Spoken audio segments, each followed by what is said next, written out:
할렐루야. 아멘. 오늘도 예배드리기 위해 이 자리에 모이신 우리 능력교회 성도 여러분, 주님의 이름으로 사랑하고 환영하고 축복합니다.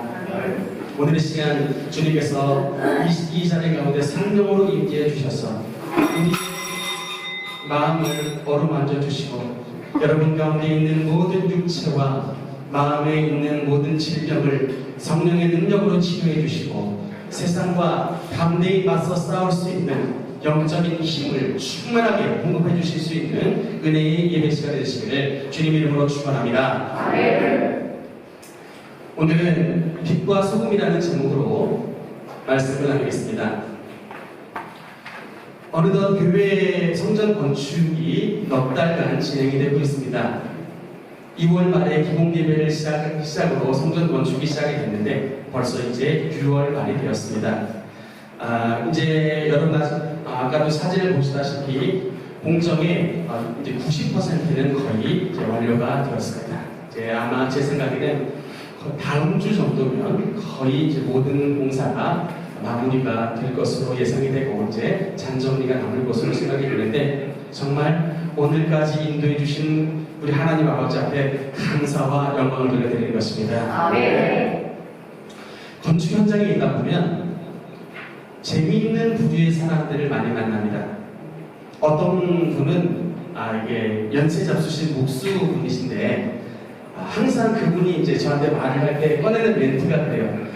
저는 배운 게 없고 초등학교도 졸업 못해서 항상 이 말을 먼저 시작을 하고서 저한테 얘기를 하십니다. 근데 그렇게 말씀을 하시는 분인데 이분이 이제 배움이 없다 보니까 젊을 때에 이제 돈을 벌려는 마음으로 해외에 굉장히 많이 다녀오셨답니다. 베트남에도 또 사우디에도 거기에 다녀오셨던 이런 경험들을 얘기했는데 해외 생활을 무려 20년 동안 하셨대요. 그러면서 그렇게 이제 번 돈을 정말 자기 말로 한 푼도 쓰지 않고 버는 족족 통장에 모아두셨답니다. 그렇게 오래도록 모아뒀는데 지금 이제 어느새 돈이 쌓여가지고 집을 4채나 마련하셨다고. 그래서 약수동에 집이 있는데 지금 이제 자기들이 이제 부부가 나이가 좀 드셨지만 특히 그 이제 부인분 세받아 사시면서 별로 이렇게 삶에 부족함이 없다고 그런 얘기를 하셨어요. 제가 그런데 지금 나이가 70이 넘어 보이시는데 왜 지금도 이 험악한 노가다 판에 나오셔가지고 지금도 일을 하고 계시느냐라고 얘기했더니 70 넘어도 일하는 게 좋다고 그러면서 담배값이라도 벌려고 한다면서 그렇게 70세 넘은 그런 상황에서 열심히 참 근면하게 성실하게 일을 하시는 분도 만나봤습니다. 또 어떤 분이 계시냐면 좀 젊은 분인데 그분 말씀이 자기는 한때 굉장히 잘 나갔던 사람이래요. 그분이 저에게 이름을 알려주시더라고요. 그래서 제가 그분의 이름을 기억을 하고 있는데 네이버에 자기 이름을 치면은 이름이 나온다고 해서 무슨 노가다판에서 일하는 주제 무슨 그런 얘기를 하시는가 했는데 제가 진짜 그 이름을 쳐봤더니 이름이 떠요. 그래서 사실 청와대 경호실에 있는 대부분의 사람들이 자기 친구라고 이렇게 얘기를 하시는데 이분이 굉장히 한때 잘 나가서 회사 대표였고 이렇게 맨날 그냥 하는 게 골프 치는 거 이런 게 이제 자기 하루 일과 대부분이었는데 사업하다 보니까 부도가 나가지고 50억 이상을 날려버리는 바람에 지금 이 노가다 판에 와가지고 막노가다를 하고 있다고 얘기를 하는데 그래서 부인도 도망가고 이혼해버리고 자기는 애 셋을 키우는 지금 이제 싱글 데디가 됐다라는 이런 얘기를 저에게 전해줬습니다. 참 별의별 사람들을 다 만나봐요. 근데 이제 그분들하고 이런저런 이야기를 하다 보면은 항상 등장하는 이야기가 있습니다. 말미에 등장하는 이야기가 뭐냐면 교회 얘기가 꼭 나와요. 이분들하고 얘기하다 보면 교회 얘기가 꼭 나오는데 좋은 얘기가 나올까요? 나쁜 얘기가 나올까요? 제가 좋은 얘기를 들어본 적이 거의 없고 한결같이 나쁜 얘기들만 저한테 주로 했습니다. 근데 이분들이 공사판에서 잠깐 쉴 때 담배 한 대씩을 피고 얘기하는데 저는 담배 냄새에 좀 적응이 안 되다 보니까 아주 그냥 그 옆에서 담배 피는 것만 해도 호흡이 별로 안 좋은데 그 와중에서 이분들이 저를 붙잡고 이제 목사 안처럼 설교를 하시는 거예요. 그래서 좀 듣기가 쉽지 않습니다만 제가 이렇게 또 건너편을 보면 정 목사가 붙잡혀가지고 저도 공부하는데 또 설교 듣고 있어요. 담배 연구소 마시면서 한결같이 하는 말이 교회에 너무 실망을 했다는 목사님한테 실망하고 장로님한테 실망하고 교회 리더한테 실망하고 교회 분들한테 실망하고 그렇게 한결같이 실망했던 얘기들을 듣는데 입으로는 예수 사랑인데 행동으로는 자기 사랑밖에 없다는 거예요. 정말 입으로는 내 이웃을 내 몸과 같이 사랑하라고 하신 게 예수님의 말씀 다 아는데 실제로 사랑으로 보면은 이 사랑은커녕 그분 말이에요. 사랑은커녕 배신만 하지 않았어도 좋겠다. 그런데 특히 이제 교회의 장로님들이 밖에 나가시면 사업하시는 분들이 많은데 그렇게 그 사업하시는 장로님께 뒤통수를 맞는 일들이 너무나 많아가지고 이게 도무지 장로님 이런 말이 나오지가 않는다라는 얘기를 하시더라고요. 그래서 좀 예수님 믿으면 예수님 말씀대로 니들 좀 살라고 하는 거예요. 니들 예수님 말씀대로 안 살면서 뭔 예수님을 믿는다고 전도를 하냐는 그런 말인데 사실 얘기를 들으면 말적으로 하나도 틀린 말이 없습니다. 결국은 제가 설교 듣고 나와요. 그래서 참 이게 원성이 동물 터지듯이 막 나오는 현실을 보면서 참 이게 한국교회가 굉장히 쉽지 않구나. 우리 이 외인들이 우리 교회를 바라보는 이 마음이 생각보다 굉장히 참 반감을 많이 가지고 있구나. 자, 이것을 다시 한번 느끼게 됐습니다. 여러분, 우리가 앞으로 이제 지축동 성전 이제 우리가 입당을 앞두고 있는데 우리 지금 기도하고 있습니다. 전도의 문이 활짝 열리게 해달라고 기도를 하고 있는데 여러분 사실 쉽지 않습니다. 이게 그냥 교회만 옮겨간다고 해서 전도의 문이 활짝 열려질 상황이 더더군다나 아닙니다. 정말 코로나도 돌고 있고 이 코로나 형국의 이 공공의 적을 막 교회로 삼으려고 하는 이런 세력들이 굉장히 많아가지고 여러분 굉장히 지금 쉽지 않은 상황인데 이런 교회를 향한 영적인 냉소의 이 장벽을 우리가 허물어 나가니 지축동 성전에서 하나님이 주신 부흥의 역사를 우리가 맛볼 수가 있게 되는 것입니다. 그래서 여기서는요 제가 사람들한테 일단 뭐 하냐면 무조건 인사부터 합니다. 옛날에는 우리 교회 정말 민원 거는 것 때문에 저도 바라보는 눈이 별로 좋지가 않았는데 생각을 바꿨어요. 일단은 내 얼굴부터 펴고 누구를 보든지 인사부터 해야겠다. 뭐 개 끌고 다니는 아줌마, 문신 새기는 아저씨, 별의 사람은 다 있는데 그냥 아주 반가운 얼굴로 안녕하세요 하고 인사합니다. 그러면 이분들이 그래도 외면을 안 하고 그냥 조금 아예 외면 안 하고 그냥 저희도 이렇게 하고 지낸답니다만 그래도 제가 그러거나 말거나 가서 얼굴 쫙 끄면서 반갑게 인사합니다. 그래서 사랑하는 성도 여러분, 오늘날 이렇게 온 교회가 세상 사람들에게 지탄을 받고 오늘날 교회의 위상이 땅바닥으로 떨어진 이때에 정말 하나님께서 이런 상황 가운데 처해 있는 오늘날 한국 교회를 향해서 주신 말씀이 오늘 본문에 나와 있는 사명이라고 생각합니다. 바로 제목인 빛과 소금의 사명인 것입니다. 한번 따라합시다. 빛과 소금의 사명. 빛과 소금의 사명. 여러분 오늘 본문의 말씀은 마태복음 5장에 나와 있는 말씀입니다. 마태복음 5장과 6장, 7장의 말씀을 가리켜서 성경에 특별히 이름을 붙인 것이 있습니다. 예수님께서 산에서 가르치신 말씀에서 이것을 뭐라고 할까요? 산상수훈이라는 이게 별칭이 붙여져 있습니다. 여러분 근데 이 마태복음에 나와 있는 산상수훈은 구약에 있는 어떤 말씀과 대칭이 되는 말씀이냐면 출애굽기 20장에 있는 말씀하고 대칭이 되는 것입니다. 여러분 출애굽기 20장에 어떤 말씀이 나오는지 혹시 아시는 분 있습니까? 십계명이 나와 있습니다. 여러분 십계명은 애굽에 살고 있었던 이스라엘 백성들이 애굽 땅에서 나와서 광야 노정을 지나 가나안으로 향할 때 하나님께서 애굽의 백성이 아닌 하나님의 백성은 어떻게 살아야 될지를 주신 말씀이 바로 하나님의 법을 모세를 통해 주신 말씀이 바로 십계명입니다. 그런데 이제 예수님께서 하신 말씀은 이 모세를 통해서 주셨던 이 십계명의 말씀을 완성하는, 즉 천국의 백성이라고 하는 사람들이 하나님 앞에서 지켜야 되는 천국 백성의 법, 천국 백성의 법도 그게 바로 오늘 본문의 마태복음 5장에 나와 있는 말씀이 되게 된 것입니다. 그래서 여러분 산상수훈을 읽어보면 예수님께서 율법이라는 단어와 굉장히 대비가 되게 말씀을 하십니다. 율법에서는 눈에는 눈, 이에는 한 것을 너희가 들었으나 내가 너희에게 말하노니 이렇게 항상 주님께서 율법과 대비해서 말씀을 하십니다.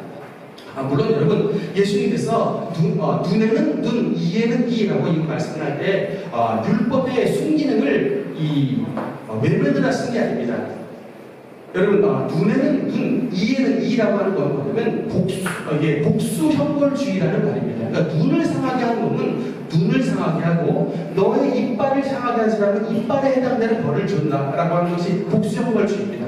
우리 생각에는 너무 잔혹하지 않은가 싶지만 사람이 그렇지 않아요. 내 눈을 상하게 한 사람, 내 눈을 상하게 하면 사람이 순간적으로 열받을 때는 눈과 그의 이를 동시에 상하게 하는 이 분노가 일어나기 때문에 하나님께서는 이거 과도하게 이 분노를 폭발하지 않기 위해서 눈에는 눈, 이를 상하게 하면 이에는 이를 딱 맞춰놓은 것입니다. 이게 바로 이 율법이에요. 근데 예수님께서는 너희가 눈에는 눈, 이에는 이라고 하는 말을 들었으나 그러나 주님께서 내가 너희에게 말을 하는 것이 주님께서 도리어 오른뺨을 치는 자에게는 왼뺨을 돌려대라라고 주님께서 말씀합니다. 어릴 때 뺨 따고 한두 대씩 맞아본 경험 있으시죠? 오른뺨 맞았을 때 우리 왼뺨을 돌려대기가 쉽습니까? 안 쉽습니까? 절대 안 쉬워요. 오른뺨 때렸으면 내가 상대방 오른뺨과 왼뺨을 동시에 때려야 내 직성이 풀리지 우리 오른뺨을 때린 사람에게 왼뺨을 돌려대는 것은 사실상은 정말로 쉬운 일이 아닙니다. 그럼에도 불구하고 하나님께서 하나님의 아들 예수 그리스도를 통해 왜 우리에게 이런 명령을 주셨냐면 우리가 기회를 당했을 때 상대방에게 복수하지 아니하고 도리어 그 복수의 기회에 선행을 베풀 때에 그 상대방에게 있는 영혼에 있는 이 영혼의 악한 죄악의 장막들이 무너뜨릴 수 있기 때문에 이건 율법으로 할 수 있는 게 아니라 오직 예수 그리스도의 사랑의 능력으로만 할 수 있게 되는 것입니다. 저 영혼을 살리겠다라고 하는 그 영혼을 사랑하는 마음이 없이는 절대로 우리가 왼뺨을 돌려댈 수가 없지만 하나님은 우리에게 그것을 말씀하는 거예요. 너희가 율법보다 더욱더 귀한 하나님의 복음을 받은 자이니 저 영혼을 죄악에서 건져내기 위해 너희 왼뺨도 돌려낼 수 있는 희생을 각오하라고 주님께서 우리에게 명령해 주시는 것입니다. 그러니 우리는 주님 앞에 뭐해야 해요? 기도할 수밖에 없습니다. 주님 내 영혼은 복수심이 가득하나 그러나 이 죄 많은 서충을 위해 예수께서 돌아가셨고 그 주님의 십자가의 능력을 저에게 주셨으니 저도 예수님처럼 남을 용서하는 자가 되기를 원합니다라고 주님 앞에 우리 자신을 무릎 꿇고 회개를 하고 우리 자신을 낮추는 수밖에 없는 거예요. 천국의 백성은 이런 삶을 사랑하는 자가 천국의 백성인 것입니다. 아멘. 여러분 코바디스라고 하는 영화 혹시 보신 적 있으십니까? 그 코바디스라고 하는 영화를 보면은 왜 그 우상 가득했던 나라 로마가 어떻게 기독교 국가로 바뀌게 되었는가는 비밀이 그 속에 담겨져 있습니다. 거의 몇백 년 동안 우상을 숭배했던 나라가 로마인데 결국엔 이제 AD 313년에 기독교 국가로 바뀌게 되는데 그 비밀이 거기 안에 담겨져 있습니다. 원형 경기장에 콜로세움이라고 하는 원형 경기장에 예수님을 믿는 성도들이 모여있는데 그냥 모여있는 게 아니고 예수님을 믿는 성도들을 우상숭배자라고 하는 이유로 사자밥이 되게 모아둔 상황입니다. 그 원형 경기장에 누가 모여있냐면 로마 시민들이 모여있습니다. 왜 모여있을까요? 예수쟁이들이 사자밥 되는 거 보고 싶어가지고 축제장이에요. 근데 이제 막 그 사자가 덤벼들어가지고 예수님을 믿는 성도들 막 물어뜯을 때마다 그 모습을 본 로마의 시민들이 죽어가지고 막 소리를 지르고 막 쾌감을 느낀다고 합니다. 그렇게 됐는데 그런 상황 가운데서 이 원형 경기장에 있었던 예수님을 믿었던 초대교회 성도들이 했던 게 뭔지 아십니까? 코바디스에 보면 그 상황 가운데서 하나님을 찬양합니다. 원형 경기장에 모여있는 예수님을 믿는 엄마, 아빠, 아이들 할아버지, 할머니 함께 손을 잡고 그 지금 이제 얼마 안 있으면 사자밥이 될 그 위기 가운데서도 자기의 영혼을 건져주신 그 하나님을 찬양합니다. 손축해요. 물어뜯기는 가운데서도 주님을 찬양하는 소리가 그치지를 않습니다. 그러니까 이 원형 경기장에서 이 예수님 믿는 사람들이 사자밥이 되는 모습을 봤던 사람들이 제일 처음에 막 환호를 하고 있다가 저들이 막 찬양 소리가 들리니까 그 물어뜯기는 가운데서도 하나님을 찬양하는 목소리가 들리니까 저들의 목소리가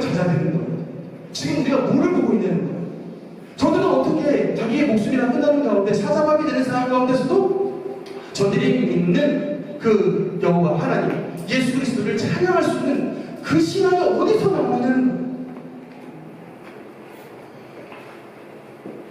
결국은 그 찬양 속에 죄로 가득 찼던 로마의 시민들과 로마의 가장 높았던 황제까지 그 예수님을 찬양하는 그 찬양 소리, 예수님을 높이는 그 손축 소리 앞에 그들이 모두 다 무릎을 꿇어버리는 겁니다.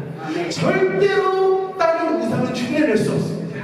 절대로 세상에 어떤 우상이 흉내낼 수 없는 이 구원의 감격과 이 기쁨과 이 자기 희생이 다른 어떤 종교가 흉내낼 수 없는 이것을 예수 그리스도의 초대교회 성도들이 드러났기 때문에 그 희생, 그 자기 희생과 그 사랑과 그 찬양의 정신으로 그 거대한 로마 제국을 정복해 나가는 것입니다. 로마 제국을 무력으로 정복한 것이 아니라 예수 그리스도를 믿는 사랑의 힘으로 정복해 나가는 것입니다. 여러분, 빛과 소금이라고 말했습니다. 예수님은 우리에게 사명을 빛과 소금의 사명을 주셨는데 이 빛과 소금의 사명의 공통점은 바로 자기 희생입니다. 여러분, 소금이 그 음식물에 들어갔을 때 소금은 어떻게 됩니까? 자기의 형체를 잃어버리고 그 음식에 배어버립니다. 자기의 본 형상을 잃어버리고 그 음식의 맛을 주기 위해 자기를 희생해 버립니다. 여러분, 촛불이 빛을 내기 위해서는 자기의 몸을 점점점 깎아서 자기의 몸을 녹여서 희생시키는 그 희생으로 빛을 발하게 되는 것입니다. 여러분, 예수님께서 우리에게 말씀하신 빛과 소금이 되라고 했을 때는 영향력입니다. 그곳에 빛이 비칠 때는 어둠이 지나가고 그곳에 소금이 뿌려졌을 때는 맛이 나지만 그 어둠이 물러가고 그 맛을 내기 위해서는 빛과 소금이 자기의 형체를 희생시키는 희생의 삶을 통하여 그곳에 주님을 믿는 맛을 내게 되고 그곳에 어둠의 세력을 몰아내는 진정한 영향력을 드러내게 되게 되는 것입니다. 여러분, 이런 이야기가 있습니다. 국회의원과 기자 그리고 목사님 이 세 분이 식당에 모여가지고 식사를 하는데 국회의원과 기자와 목사님 세 분 가운데 과연 이 세 가운데 밥값을 누가 내겠는가, 이게 퀴즈였습니다. 정답이 뭔지 아십니까? 누굴까요? 식당 주인. 정답은 식당 주인이 답을 냅니다. 근데 참 안타깝게 이 절대로 밥값 내지 않은 부류에 목사님이 들어가 있다. 참 이게 부끄러운 일입니다. 저도 그런 목사가 되지 않으려고 전례를 쓰는데, 지난주에도 저희가 밥을 먹으려고 어제 식사로 가는 중이었는데 딱 이렇게 지나가는데 어떤 쓰레기통, 전신주가 서있는 있는 쓰레기통에 있는데 그곳 앞에 어떤 휠체어를 타는 참 허름한 차림을 했던 어떤 나이든 아저씨가 그냥 너무 놓고 하늘 보고 이렇게 고개를 들고 있고, 저는 지금 밥을 먹으려고 한 3걸음 정도 가다가 그 잔상이 제 뇌 위에 탁 남아 발걸음을 멈췄습니다. 그리고 바로 뒤를 돌아서 지갑을 열어보니 그래도 10비 정도는 있길래 그분에게 다가가서 어르신, 점심 굶지 말고 식사하세요 라고 제가 밥값을 챙겨드렸습니다. 사실은 저는 제 자랑하는 것 같지만 어지간히 구걸하거나 어려움을 당하는 사람들 전 거의 지나쳐 본 적 없습니다. 미국에 가면 미국, 한국에 있으면 한국, 정말 그냥 제 형편 닿는 대로 그분들에게 도와줍니다. 저는 그냥 이게 제 삶에 실천할 수 있는 예수 그리스도의 작은 사랑이라고 생각하기 때문에 제가 있는 건 그냥 줍니다. 어쩔 때는요, 추운 겨울인데 한 청년이 반팔 입고 오두를 떨고 있어요. 마음에 너무 쓰여서 그냥 고급장 벗고 그냥 입혀주고 있습니다. 어쩔 때는 가다가 보니까 또 젊은 사람이 맨발로 걷고 있대요. 내 신발을 벗겨주려고 하는데 차가운 겨울에 내 신발을 벗을 만한 용기가 없어서 그냥 동근에서 쥐어주고 신발 사서 신으세요, 주위에 던져놨습니다. 제가 또 그렇게 전달을 했습니다. 여러분, 오늘 본문 말씀에 보면 16절에 이렇게 말씀합니다. 이같이 너희 빛이 사람 앞에 비치게 하여 그들로 뭡니까? 너희 착한 행실을 보고 하늘에 계신 너희 아버지께 영광을 돌리게 하라. 아멘. 여러분, 우리에게 주신 빛된 사명이 무엇입니까? 너희의 착한 행실을 보고 너희의 착한 행실을 볼 수 있도록, 그리하여 하늘의 아버지께 영광을 돌릴 수 있도록 너희들 주님의 자녀로서 선하게 삶을 살아가라고 주님은 우리에게 말씀해 주시고 있는 것입니다. 네. 여러분, 전도하는 방법 간단합니다. 우리 사랑하는 학생들, 우리 서목사님 어릴 때 전도 참 많이 했습니다. 친구들 참 교회에 많이 인도했는데 예수님께로 인도할 수 있는 가장 효율적인 방법은 여러분이 가지고 있는 가장 소중한 것을 친구들에게 잘 나눠주는 이런 선행을 베푸면 우리 친구들 그것을 통해서 마음속에 주님의 사랑을 느끼고 여러분과 함께 교회 오는 역사가 나타나게 되는 것입니다. 우리의 가장 소중한 것을 나눠주고 우리가 희생하고 남들을 위해 양보할 때 그것을 통해서 많은 사람들이 주님의 사랑을 느끼고 주님의 향기를 맡게 되게 되는 것입니다. 네. 그다음에 두 번째로 주님은 우리에게 맛을 내는 소금이 되라고 주님은 우리에게 명령을 하셨습니다. 여러분, 구약시대의 제사 보면은 제사에 들어가야 되는 양념, 또 제사에 들어가지 말아야 되는 양념이 이렇게 구별이 되어 있습니다. 먼저 넣지 말아야 될 재료, 그러니까 구약 성경에서 제사에 넣지 말아야 될 재료 두 가지가 있습니다. 하나는 레위기 성경 읽어보면 너희는 이것을 넣지 말지니라고 하고 있잖아요. 하나는 꿀, 두 번째는 누룩입니다. 꿀과 누룩은 구약의 제사에 넣지 말라라고 하나님은 레위기를 통해서 말씀을 하셨습니다. 왜 여러분 그것을 넣지 말라고 하냐면 이 꿀과 누룩은 다 뭐를 상징한다면 죄를 상징합니다.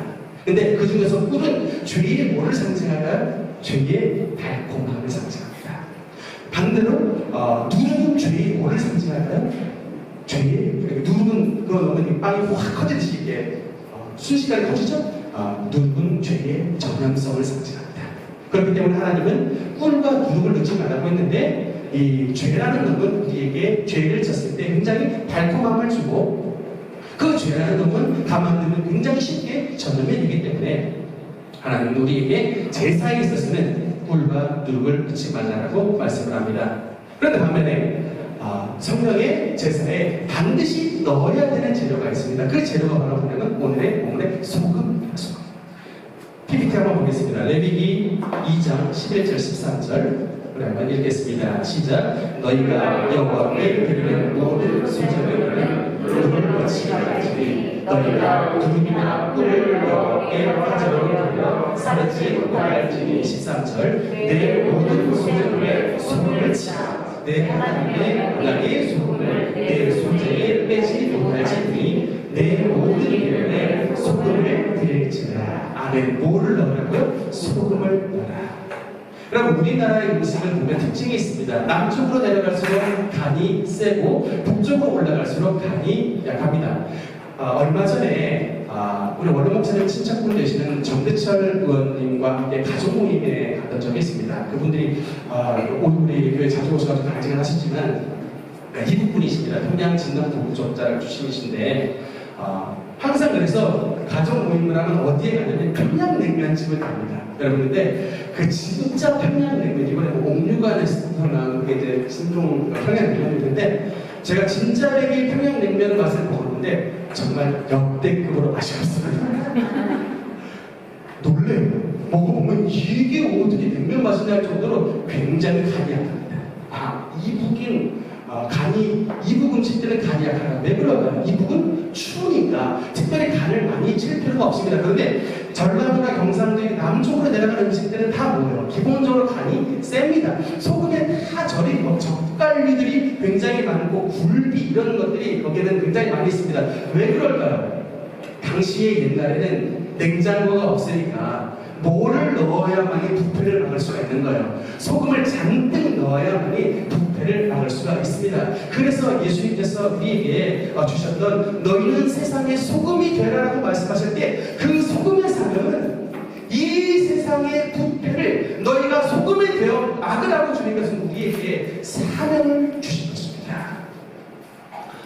제가 얼마 전에 다른 교회 안수 집사님을 만났습니다.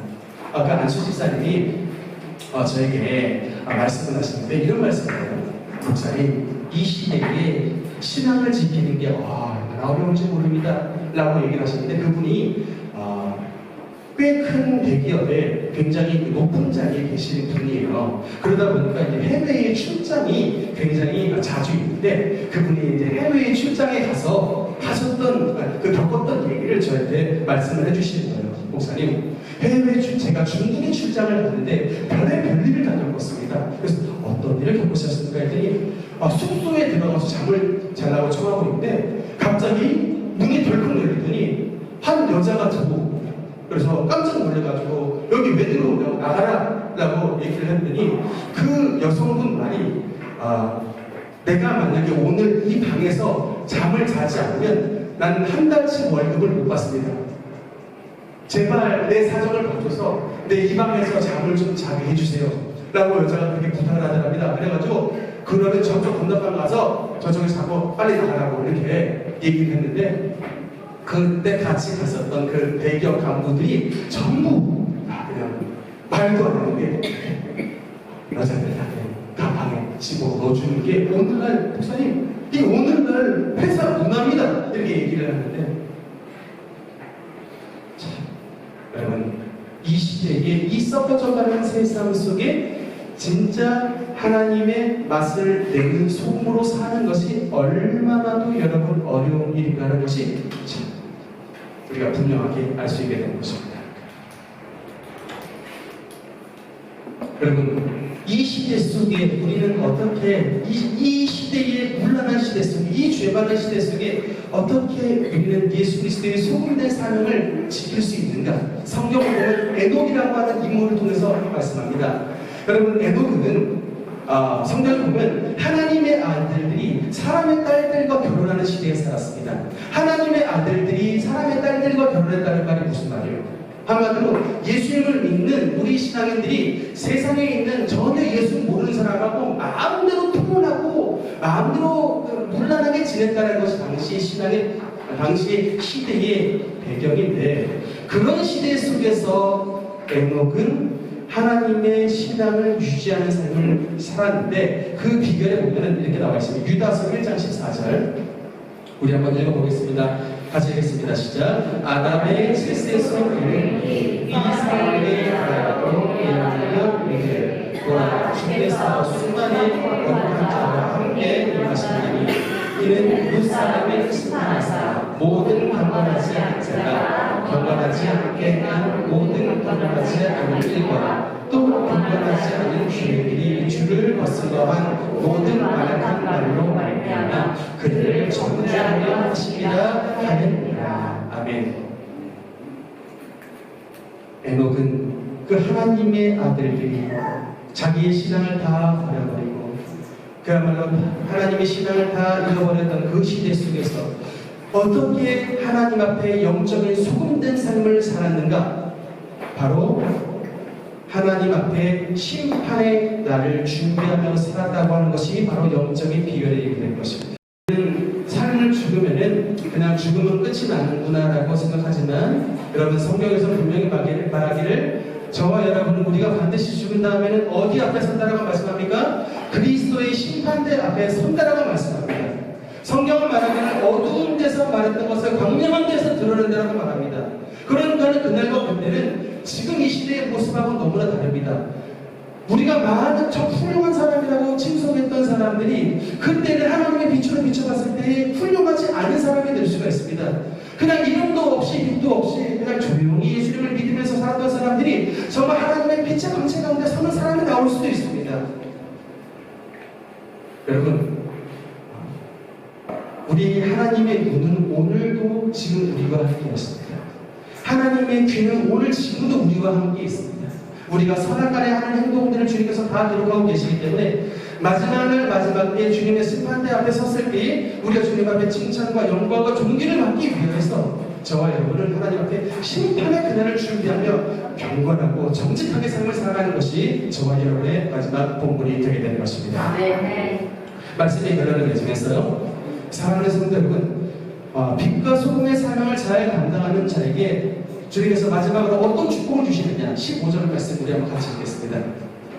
15절 읽겠습니다. 시작. 사람이 누구를 위해서 아래 두지 아니하고 등경 위에 두나니 이런 것은 모든 사람에게 이치입니다. 아멘. 여러분, 사람이 등불을 켜서 말 아래 두지 아니하고라, 이 말이 무엇이었습니까? 되로 주고 말로 받는다의 그 말입니다. 그 곡식을 담는 이 바가지 통 같은, 영어로 보면 베스핏으로 써 있습니다. 그래서 사람이 그 등불을 이 말이라고 해서 땅바닥에 놓여져 있는 존재인데, 하나님은 뭐라고 말하냐면 사람이 등불을 켜서 땅바닥에 놓는 말 아래 두지 않냐고, 등경 위는 어디입니까? 램프 스탠드입니다. 가장 높은 자리에 놓는 거예요. 여기에 굉장히 중요한 영적인 의미가 있습니다. 우리가 하나님이 기뻐하시는 영적인 등불된 삶, 맛을 내는 소금된 삶을 살아가면 하나님께서 우리의 포지션을 어떻게 해주신다? 말 아래 두지 않냐고 주님께서 우리를 등경 위에 들어주시는 삶을 살게 해주십니다. 예수님을 믿는 사람은 머리가 되고 꼬리가 되지 않게 하고 위에 있고 아래에 있지 않냐며 남들을 꾸어질 망정 꾸지 않냐는 축복된 삶을 살아가겠다고 주님은 말씀해 주시는 것입니다. 저와 여러분이 빛된 삶을 살아가면 하나님은 우리를 등경 위로 들어주시는 것입니다. 정말 제가 최근에도 우리 능력교회 성도여러분 가운데 어떤 분을 뵀지만, 그분은 회사 말단으로 입사를 하셨는데 7년 만에 드디어 회사의 사장이 됐습니다. 우리 가운데 계세요. 아직까지 잘 모르실 텐데, 그 어려운 환경 가운데 뚫고 하나님께서 정말 결국엔 말 아래 두지 않냐고 등경 위로 두는 그 축복을 주셨다. 뿐만 아니라 우리 능력교회 성전 건축에 헌신하셨던 가정, 하나님께서 그 가정에 복을 주셔가지고 다니엘의 축복을 주셨다. 그 중에 하나 아이는 아직 이제 한글 열심히 읽는 때인데 벌써 하나님께서 영어에 그냥 축복을 주셔가지고 영어 성경을 읽어가지고 저에게 들려주더라고요. 초등학생이. 누가 영어 수업을 가르쳐 주지도 않았는데 하나님이 그냥 하늘의 문을 열어주셔가지고 그 말 안에 두지 않냐고 등경 위에 들어주시니까, 하나님이 다니엘의 지혜를 주시니까 세상에 이 지혜로 감당할 수 없는 하나님의 지혜로 가득 찬 축복을 주셨다. 저는 이런 하나님께서 여러분을 말 아래 두지 않냐고 등경 위에 두는 축복이 우리 모든 능력의 모습 가운데 임하기를 주님의 이름으로 축원합니다. 사랑하는 성도 여러분, 지죽동 성전 시대가 우리 앞에 가까이 왔습니다. 여러분, 새 숲은 새 부대에 가까이 됩니다. 우리가 새 숲의 은혜를 누리기 위해 저와 여러분 하나님 앞에 새 부대가 되어야 되는 것입니다. 여러분, 그러기 위해서는 우리가 옛 부대를 벗어버려야 됩니다. 자기만 알았던 옛 부대, 우리 가족만 소중히 여겼던 옛 부대, 굉장히 그냥 남들은 어떻게 됐든 말든 목사님이 나만 위해주면 된다고 하는 이런 옛 부대, 옛 모습, 옛 거듭들을 다 벗어버리고 우리가 새 축복과 새 은혜를 누리기 위해 하나님 앞에서 새 부대를 준비하는 저와 여러분의 삶이 되어야 되는 것입니다. 우리가 하나님께서 주신 이 축복을 쏟아버리는 교회가 아니라 하나님 앞에 빛과 소금된 사명을 잘 감당하는 교회가 되었습니다. 마지막 예수님 오시는 그날까지 우리 능력교회의 부흥과 우리 능력교회의 이런 진정한 믿음을 통해서 하나님 앞에 우리의 신앙을 증명해 나갈 수 있는 우리 모든 축복의 성도들 되시기를 주님 이름으로 축원합니다. 기도하시겠습니다.